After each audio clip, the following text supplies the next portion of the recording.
मेरी कहानियाँ अंत तक ज़रूर सुनिएगा, बहुत अच्छी और मार्मिक होती हैं। मेरे चैनल को सब्सक्राइब ज़रूर करते जाइएगा। मुझे घर छोड़कर पापा के यहाँ आए 15 दिन हो गए, पर न जाने क्यों इस बार मैं 15 दिन युगों की तरह कटे। न माँ से बात करना अच्छा लगता, न पापा का सामना करना। एक अपराध बोध सा हमेशा बना रहता, जैसे मैंने अपनी लापरवाही से उनकी किसी बहुमूल्य वस्तु को खो दिया हो। पूरी तत्परता से माँ और पापा मेरा ख्याल रख रहे हैं, जिसके पीछे झांकती हुई उनकी संशय की चिताएं मुझे स्पष्ट दिखाई देती हैं। उन्हें डर है कि ही मैं डिप्रेशन से कुछ कर ना लूं। कैसा दुर्भाग्य है यह। माँ पापा ने इस उम्र में मेरी तरफ से चिंता मुक्त होना चाहिए। ब्याहता बेटी अपने घर संसार में सुखी रहे, यही तो वे चाहते थे। पर उन्हें चिंता है मेरे भविष्य की। अब क्या होगा। एक तीखा सा खेद मैंने मन में जागा। अपने आप को कोसा भी, क्यों अभय के प्यार में उलझी। इससे शायद वही रिश्ता रहता जो बड़ी चाची के मायके से आया था। पर अब तो अभय ही दुनिया जहान में सबसे अच्छा, सबसे निराला लगता था। एक दिन विश्वास पात्र उसी अंधे प्यार और विश्वास के कारण उसे सहर्ष अपनी जिंदगी सौंपी थी। मेरे उस निर्णय से चाची थोड़ी नाराज भी रही थी, पर मुझे विश्वास था कि प्रेम विवाह ही सफल रहेगा। बड़े बड़े दावों के साथ मैं अपने निर्णय पर अटल थी, पर रेत के महल साबित हुए मेरे दावे। उसी ने तोड़ दिया विश्वास। कुछ दिन तो मेरे भीतर अभय के प्रति एक अंध क्रोध था, जो सिर्फ अभय के अलावा कुछ और देख नहीं पा रहा था। लावे की तरह पिघलता हुआ क्रोध जो अभय का कुछ नहीं बिगाड़ सकता था, पर मुझे भस्म किए जा रहा था। एक माह में ही वह क्रोध अपने आवेगात्मकता के अनुपात में शांत भी होने लगा, और मुझे अपनी नहीं माँ और पापा की चिंता होने लगी। उनके बुढ़ापे को यूं बिगाड़ देना ठीक नहीं है। मैं सोचने लगी कि मुझे स्वयं को संभालना होगा। एक तेज प्रवाह की तरह अभय मेरे जीवन में आकर चला गया। एक ज्वार भाटा ही तो था उसका आना और फिर मेरे जीवन से चले जाना। मैं उठ खड़ी हुई एक नए निर्णय के साथ। एक ठोस निर्णय ने मेरे अंदर के ज्वालामुखी को शांत कर दिया था। मैंने माँ के सामने जाकर दृढ़ विश्वास के कहा, माँ मैं कल जाना चाहती हूँ।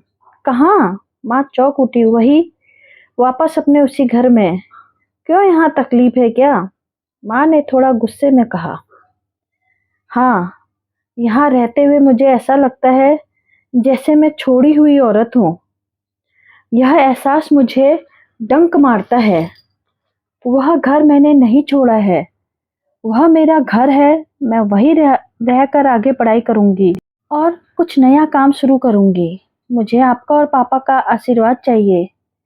पिछले 5 सालों से वहां रहते रहते वहां की आदत सी हो गई थी। इस घर में तो मैंने उम्र के 20 बसंत देखे थे, पर वह घर मेरे सपनों से जुड़ा था। मेरा अपना घर।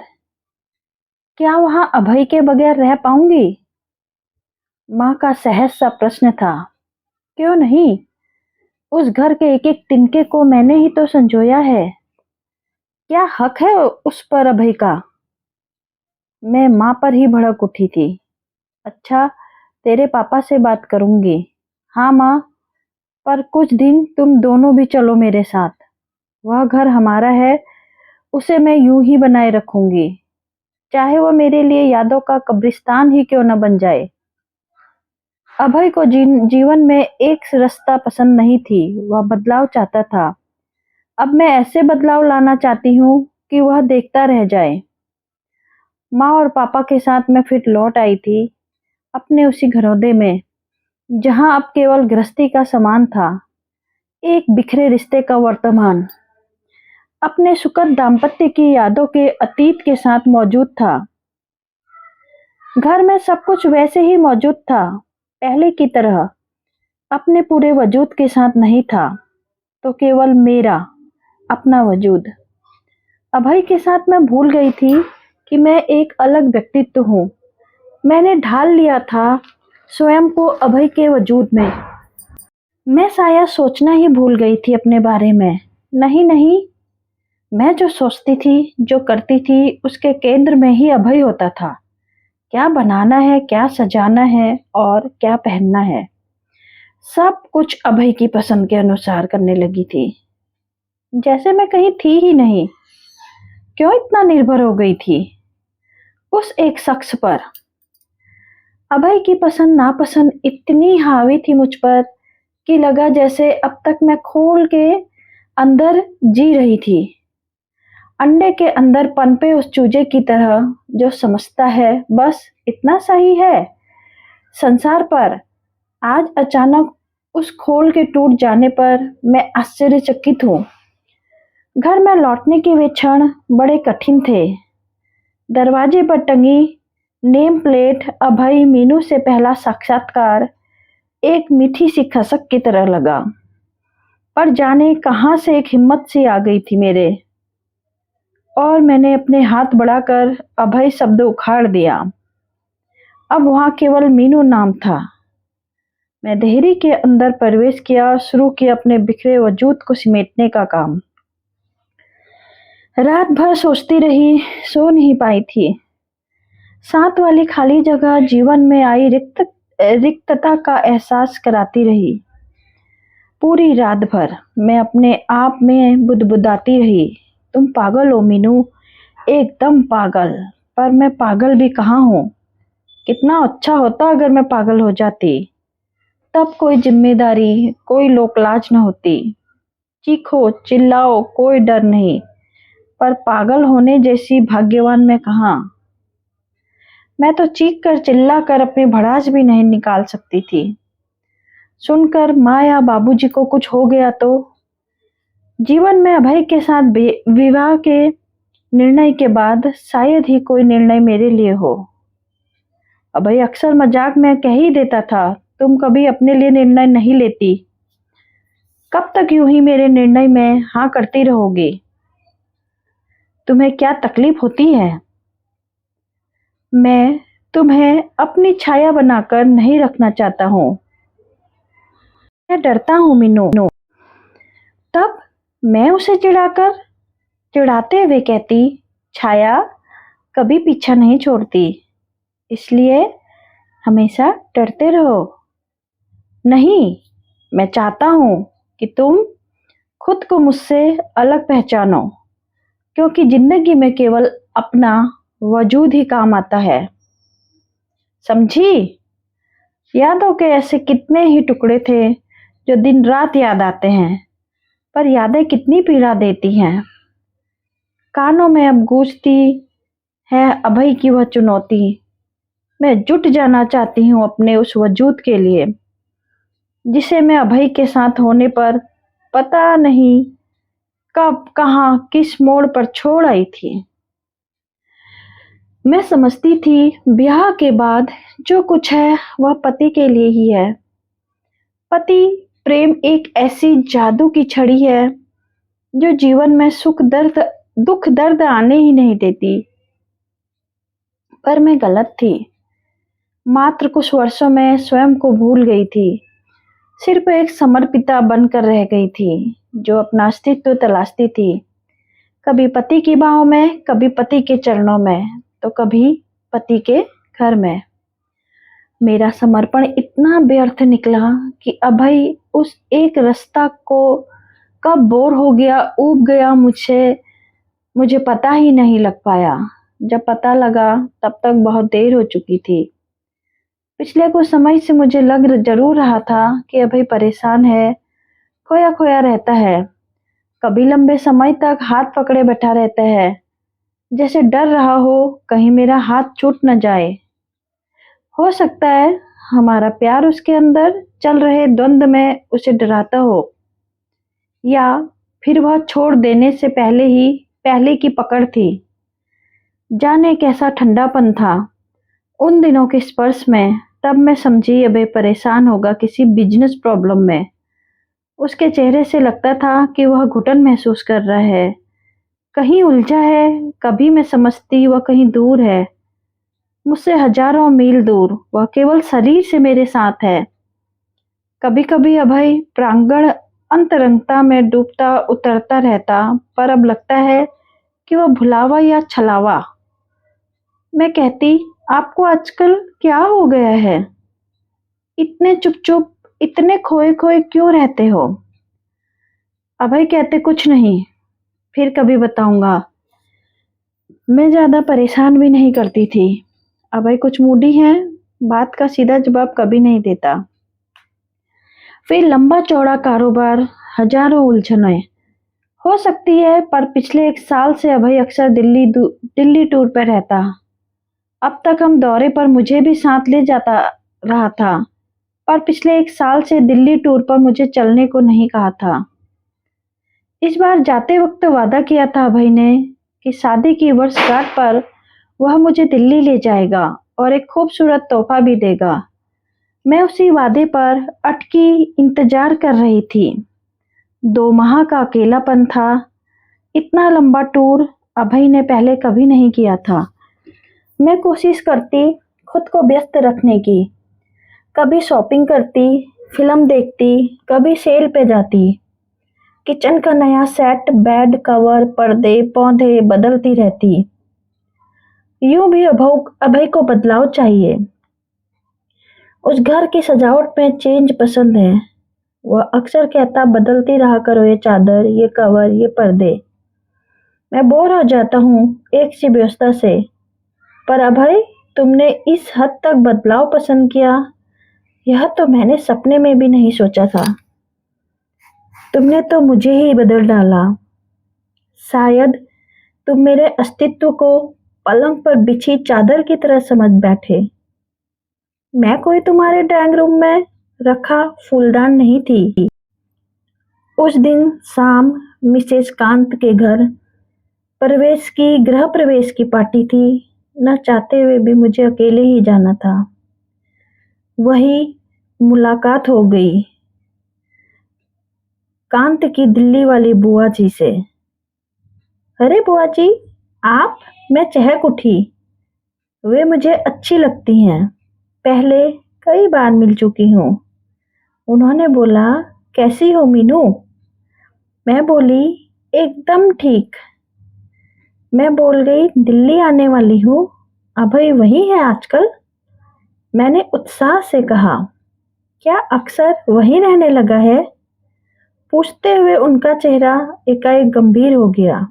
उनकी आंखों में एक अजीब सा भाव था, जिसमें व्यंग भी था, दया थी। मीनू, तुमसे बात करनी है, चलो ऊपर बालकनी में बैठते हैं। वे सहज होते हुए बोली, हाँ हाँ चलिए। मैं आगे चलने लगी। वे बात का सूत्र जमाते हुए बोली, दुबली लग रही हो। नहीं तो सारा दिन खाती रहती हूँ, अकेली जो हूँ। हाँ मैं जानती हूँ, पर तुम विरोध क्यों नहीं करती? वे कहने लगी, किस बात का? अभय के दिल्ली जाने का। तुम रोकती क्यों नहीं उसे? दिल्ली जाने से क्यों रोको भला? तुम्हें नहीं मालूम तुम अकेली क्यों रहती हो? यही समझाना चाहती हूँ। पर तुमसे कैसे कहूँ? तुम मुझे बुआ कहती हो, इस नाते तुम मेरी बच्ची जैसी हो, तो मेरा फर्ज बनता है। वे चुप हो गई। मैं विस्मय भरे नेत्रों से उन्हें देखती रही। नू जी, क्या तुम चुप सचमुच नहीं जानती? मैंने उनका हाथ पकड़ लिया। क्या बात है बेटी? अभय दिल्ली बिजनेस के काम से कम और कुछ दूसरे ही कारण से ज़्यादा जाता है। अभय के साथ एक लड़की रहती है। मैंने समझा तुम्हें पता होगा। नहीं तो? मैंने कहा, ऐसा तो हो ही नहीं सकता। अभय मुझसे प्यार करता है, वह मेरे बगैर जी नहीं सकता। हमने अपनी आंखों से देखा है। वे सामने वाले फ्लैट में रहते हैं। शायद वहाँ के लोग उन्हें पति पत्नी ही समझते हैं। मैं असहज थी उस वक्त। मन में लावा उगलती एक खीज थी। मैं बुदबुदाने लगी, बुआ सुख चैन को यूं छिन्न भिन्न करना चाहती हो। ना ही बताती तो अच्छा था। मैं अपने इस खोल में जी रही थी। क्यों अभय और मेरे रिश्ते का सच अनावृत कर दिया। मेरे जीवन का भ्रम जिसे मैं सच समझ बैठी थी क्यों तोड़ दिया। तुम्हारे एक सच से मेरे सारे सुख किन अदृश्य छिद्रों से बाहर निकल गए। मैं नहीं जानती कितना सुख था अभय की पसंद के अनुसार घर की सजावट में बदलाव लाने का। बदलाव, बदलाव, बदलाव, इस शब्द का बोझिल भार मुझ पर लदने लगा। मैं खामोश थी। सजल नेत्रों से किसी के सामने सरलता से खुलती बिखरती नहीं हूँ। मैं शायद यूं खुल पाना मेरा स्वभाव ही नहीं। मैं अपनी पनीली आंखों को झुकाती भी नहीं, क्योंकि पानी टपक गया तो कमज़ोर पड़ जाऊंगी। तुम जानती होगी हम तो यही समझे थे। नहीं बुआ। बुआ ने फिर मेरा हाथ पकड़ा था। वे कोमल स्वर से मुझे सांत्वना दे रही थी। मुझे क्षमा करना मीनू। मैंने तुम्हारा दिल दुखाया, तुम्हारे पत्नी व्रत को चोट पहुंचाई। तुम एक अदृश्य विश्वास के सहारे खड़ी थी जिसे मैंने जाने अनजाने तोड़ दिया। वे चली गई। मन में डर की नींव शायद उसी शाम पड़ गई थी। रात का भयावह अंधेरा मेरे मन में भी भरा था। उस रात अभय के बदलाव की हद जानने के बाद मन चकनाचूर था, क्योंकि मैं भी बदल दी गई कैलेंडर के पन्ने की तरह। अगले दिन सुबह सुबह ही अभय ने दरवाजे पर दस्तक दी थी। मैंने अनमने भाव के साथ दरवाज़ा खोला। क्यों, तबीयत खराब है? मैं चुप रही। तुम्हारा चेहरा इतना उतरा क्यों है? चाय पियोगे? हाँ। चाय का प्याला देते वक्त मैंने महसूस किया था कि अभय फिर उलझन में है। क्या बात है मीनू? मैं तुम्हें यूँ उदास नहीं देख सकता। तो देखना ही छोड़ दो, मैं आवेश में बोल गई। अभय बिना हिले डुले अपनी जगह बैठा रहा। कल दिल्ली वाली कांत की बुआ जी मिली थी। तुम्हारे फ्लैट के सामने वाले फ्लैट में ही रहती है। ओह, तो यह बात है। मेरे होंठ थरथराने लगे थे और आंखें आंसुओं से लड़ रही थी। तुमने कभी कुछ बताया क्यों नहीं? अभय क्या? यही कि दिल्ली में तुम्हारे समर्पित व्यवहार की एक ताकत, एक शक्ति है जो तुम्हें रोक देती है मुझे वहाँ बुलाने से। कहते कहते अपने बिखरे पड़ने के क्षण को समेट लेती हूँ मैं। चलो, अच्छा हुआ तुम्हें पता चल गया। तुम्हें बताने और समझाने में एक कठिन द्वंद्व से बच गया मैं। फिर क्या? मैं उसके साथ रहना चाहता हूँ। चुप रही मैं। तुम चाहो तो ये घर, ये सामान सब तुम्हारे पास ही रहेगा। तुम्हें कोई तकलीफ़ नहीं होगी। जितना रुपया चाहोगी तुम्हें मिलता रहेगा। मुझे समझने की कोशिश करो मीनू। अभय, यह दान कर रहे हो? नहीं तो फिर? मैं तुम्हें परेशानी में नहीं डालना चाहता। अभय, तुम भूल गए? यह घर, यह तो मेरे पहले से ही मेरा है। मेरे पापा का दिया हुआ है। और जो रुपया है उसका मूल भी मेरा ही था। मेरे ख्याल से तुम तो तब भी खाली हाथ थे और अब भी। अभय की आंखें भी छलछलाती हुई लबालब हो रही थी। उसने एक बार फिर मेरा हाथ पकड़ने के लिए अपना हाथ बढ़ाया, पर मैं हट गई। इस स्पर्श में कुछ नहीं है। सब कुछ बदल गया था। अब हमारे रिश्ते बदल गए थे, जिनका कोई दूसरा नाम नहीं था। नए सिरे से हमने लिखनी होगी जीवन के रिश्तों की बातें। क्या हुआ ऐसा? एकदम पसंद की मिठास को पीते पीते कोई बेहद फीका सा स्वाद हमारे बीच में आ गया था। शाम होते होते अभय चला गया था बगैर बताए। फ़ोन के पास एक पत्र छोड़कर जिसमें लिखा था, मुझे माफ़ कर देना मीनू, मैं जा रहा हूँ, शायद लौट कर ना आऊँ। ना ही आऊँ तो बेहतर रहेगा, क्योंकि तुम्हारी आंखों से उठते प्रश्नों के उत्तर मेरे पास नहीं है। ऐसा क्यों हुआ, कब हुआ, मैं नहीं जानता। पत्र तय करते वक्त मैं बोल गई थी, तुम एक दिन ज़रूर आओगे भाई। पर अब बदलाव मेरे होंगे। मेरे अपने 10 साल बाद एक दिन फिर अभय मेरे सामने खड़ा था। 10 सालों का यह अंतराल कैसे कटा, यह बताना अब ज़रूरी नहीं रहा। हाँ, मैं जिंदा रही, मैंने आत्महत्या नहीं की, पर बदलाव की हद मैंने भी पार कर ली थी। मैं उस शहर में जज के पद पर प्रमोशन के साथ पदस्थ हूँ। जी हाँ, उसी शहर में कभी अपने लिए सही निर्णय कर पाने वाली मैं, मीनू, उसी कुर्सी पर हूँ जहाँ दूसरों के लिए भी निर्णय देने होते हैं। ऐसे निर्णय जो जीवन के मायने बदल सकते हैं। एक दिन मैं कोर्ट पहुंची तो आंखें विस्मय से फट रही थी। सामने 40 साल की उम्र में ही 60 साल के प्रौढ़ की तरह अभय खड़ा था। फाइल सामने थी। मिसेस सुमन सान्याल अपने पति अभय से तलाक चाहती थी। केस में आरोप था कि अभय बाप बनने में सक्षम नहीं है और सुमन मां बनना चाहती है। अभय आश्चर्यचकित था मुझे देखकर। उसकी आंखें प्रसन्नोत्सुक थी। शायद खुश भी थी मुझे सामने देखकर। बदलाव चाहने वाला अभय शायद बदलाव के क्रम में मुझे फिर पसंद कर रहा हो। आज मुझे निर्णय देना था, पर अभय तो मेरे मन के कटघरे से बहुत पहले ही मुक्त हो गया था। आज वो एक पत्नी के नहीं, एक जज के कटघरे में खड़ा था और निर्णय करने वाली थी मीनू, जिसे अभय निर्णय लेने में कमज़ोर कहता था। सुमन सान्याल भी सामने थी, सांवली दुबली सी बंगालन लड़की, जिसने मेरे जीवन में यह बदलाव ला दिया था। मेरे अपराधी तो शायद दोनों ही थे। एक तेजस्वी एकाग्रता लाते हुए मैंने आंखों पर चश्मा चढ़ाया और सुमन के वकील के न आने पर केस मुलतवी हो गया। अभय और सुमन चले गए। मैं शाम 5 बजे तक अनमनी सी कोर्ट में ही बैठी रही। शाम को जाने के लिए बाहर निकली तो अभय सामने खड़ा था। कैसी हो मीनू? अच्छी हूँ मीनू, अब तो तुम्हें पता चल गया होगा कि मैं अभय, मुझे तो तब भी पता था।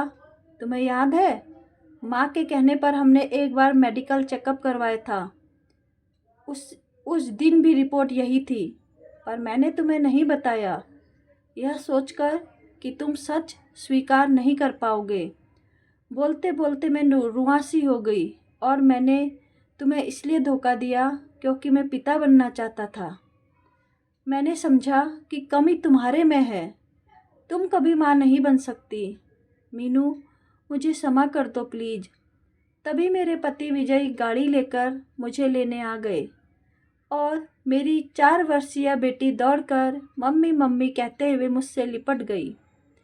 मीनू, यह तुम्हारी बेटी है? हाँ भाई, बदलाव की भी एक हद है, यह भी है। इनसे मिलो, यह है मेरे पति विजय। मीनू, जल्दी चलो, हमारी टिकट बुक है और हम लेट हो रहे हैं।